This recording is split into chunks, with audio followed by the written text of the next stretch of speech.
Hello, and welcome to another edition of All or Not According to Jack with your host, Jack Toledano. Yeah, I've been away for a little while. Stayed earlier this week, heading to Florida within the next couple of days, so trying to get a few recordings going. In the meantime, I've been giving you some concert footage, and I'm going to give you plenty more concert footage, but topic that I have today, and it's going to be a two-parter. And I did get permission from my good friend Pete Pardo. He did so for the month of October. He did the best debut albums of all time. His top 31 for every day in October. So I'm watching some of these episodes and really enjoying them. And I'm thinking, and a lot of people are participating in the comments. So I thought to myself, you know what? At first, in the past, I would participate in the comments too on occasion. But this time I'm thinking, why don't I just make my own episode about it? So that's what I'm going to do. And Pete was okay with that. So I do appreciate it, Pete. So part one, I'm going to give you albums 31 down to 16, and I put them in PowerPoint. So without further ado, let's go right to the PowerPoint. Um, is it? Make sure I have it. And there it is. Best debut albums, as always, done the all or not according to Jack Way. So this thing is a little temperamental and did a lot of blank screens because they fill up very fast. Number 31, a favorite band of mine, Manowar, Battle Hymns from 1982. So top songs on that album. Heavy metal days, Fast Taker, Manowar, Battle Hymn. Number 30, Foreigner, self-titled from 1977. Feels like the first time. Cold as ice. Long, long way from home. Great album. Still remember when it first came out and when Foreigner, basically hit the airwaves for the first time. Number 29, Ted Nugent, self-titled from 1975. The eight plus minute Stranglehold, great song. Stormtrooping, probably my favorite from the album. Just What the Doctor Ordered, and of course, Motor City Madhouse. Uh, I got somebody here who wants to say hello. Max, come here, buddy. Come here. I want you to say hello. This is a house guest that's visiting. His name is Max. Say hi, Max. How you doing? Oh, he is so sweet. He's my niece's dog. I wish I could keep him, but there you go. There you go. All right. So number 28, The Who, My Generation. Also, the I think it's the U.S. release that says The Who sings My Generation, but you got My Generation, of course. The Kids Are All Right, a favorite obscure song written by, no, rather sung by Pete Townsend. Illegal Matter, and of course The Ox, a song that made their bassist John Entwistle famous. Next, number 27, Hammerfall, Glory to the Brave. A little more obscure. You're going to find that some of my albums are more well known, some are obscure to some people, but these are my top 31. So, number 27, Glory to the Brave, The Dragon Lies Bleeding, Hammerfall, Steel Meets Steel, and my favorite on the album, especially the live version, Stone Cold Man or Machine. Stone Cold Oh, listen to the live version if you get a chance. It's fantastic. Okay, 26. Molly Hatchet, self-titled, 1978. Uh, Bounty Hunter, Gator Country, Dreams I'll Never See, a song they redid, written by Greg Allman, performed originally by the Allman Brothers, but they do such a great version of it.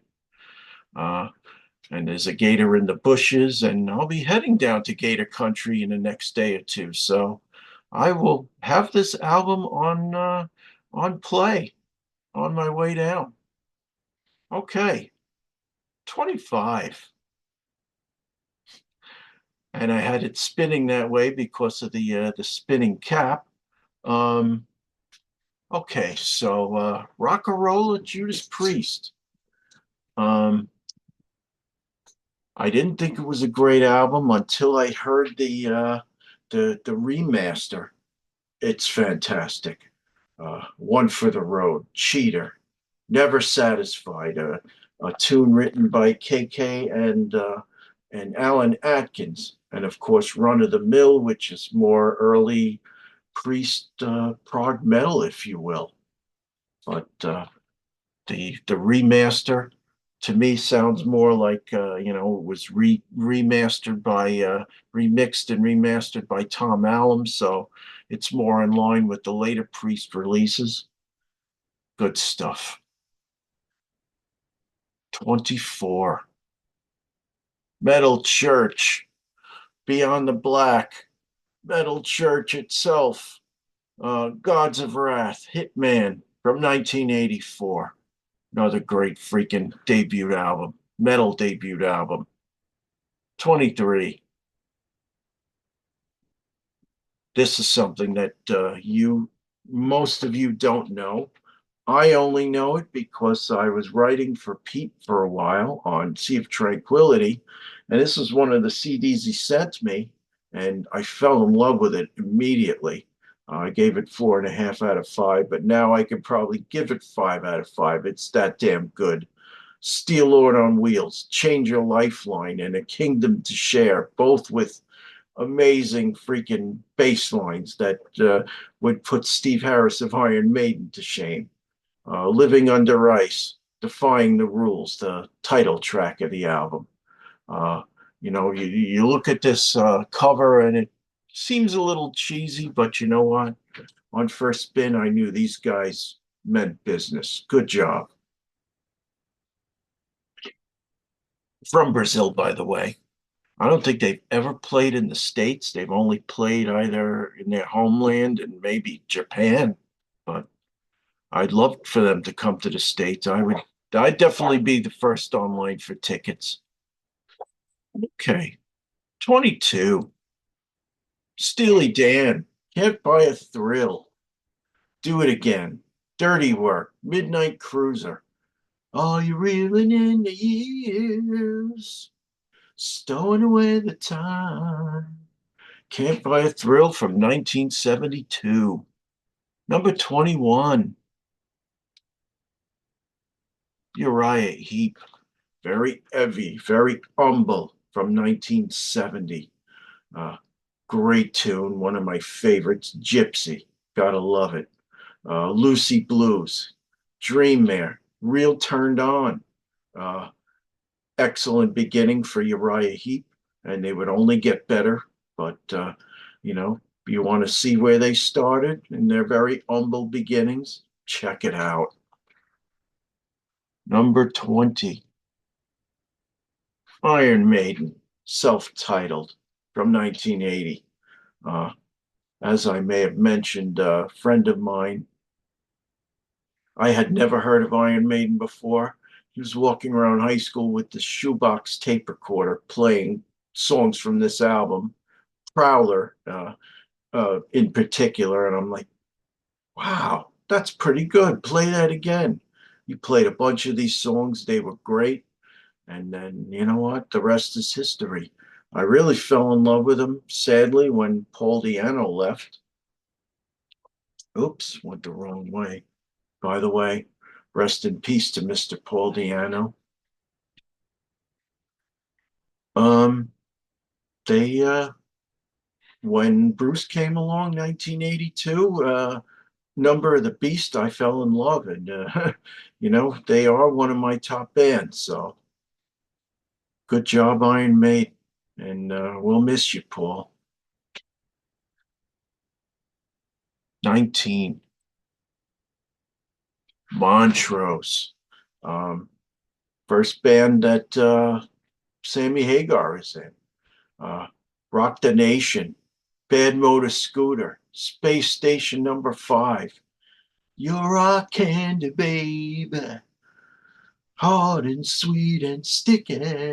Brown, now, now. Oh man, these guys really. It's a shame they weren't more popular than they were, but you know what? Once Sammy Hagar went solo, he was more known. A lot of these older tracks came to light. So happy that they did. Good job. Number 18, Black Sabbath self-titled. Uh, Title track Black Sabbath, The Wizard, which I love, NIB, do do do do do do do do do do, and Wicked World. Uh, Really good stuff. Good job, guys. Number 17, Eagles, self-titled from 1972. Take It Easy, co-written by Glenn Fry and mostly written by, oh, what the heck's his name? Oh, jeez, I'm losing it. I'm getting a case of the Chris Allo olds. Oh boy, I can't think of his name at this moment, but I'll bring it to you in part two. Uh, so Witchy Woman, Nightingale, a song that they added to the album later on because they needed uh, a second song sung by Don Henley. Peaceful, easy feeling. Trying, more of an uptune sung by bassist Randy Meisner. Really good stuff. Uh, I still can't think. He's the guy who sings Running on Empty, and I can't believe I can't think of it. Uh, Whatever. uh, I'm going to have to pause and get that name for you. Okay, we're back. Well, let's go back to the PowerPoint.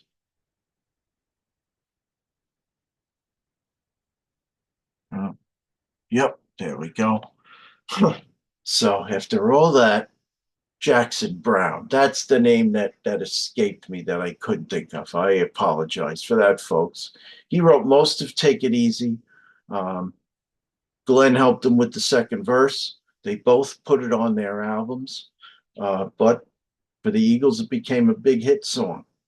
Witchy Woman, another big hit. Night, as I mentioned, Nightingale.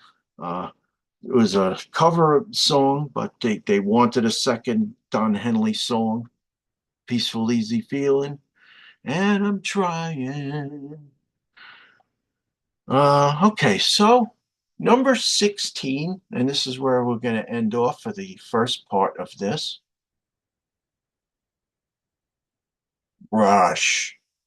Uh, Phenoms from Toronto, Canada. Finding My Way, What You're Doing, In the Mood, a song, deep track, which I really like. And of course, the famous Working Man. They call me the working man. That's what I am. Number 16. Okay, so stay tuned for part two. Best debut albums.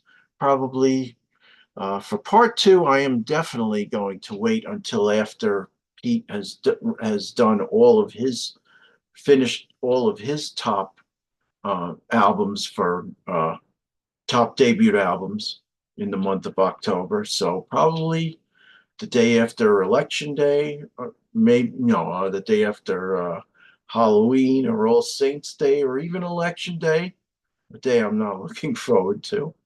Uh, I will get part two for you. So stay tuned. Another thing that I'm working on, I'm going to be getting to you at some point before the end of this year, my top 100 metal songs. So stay tuned for that. Uh, I have some more concerts remembered coming up.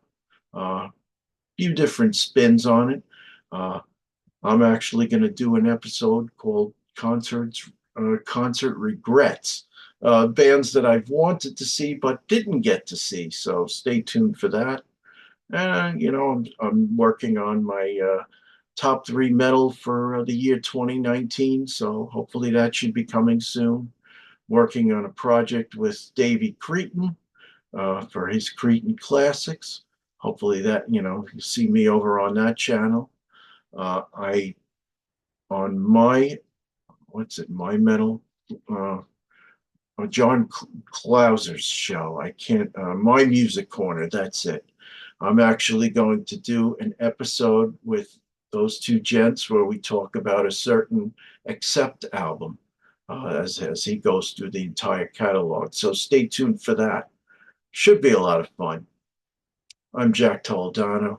This is All or Not According to Jack. If you like what I do, please subscribe. Please come back for all my videos, and we will talk soon. Bye.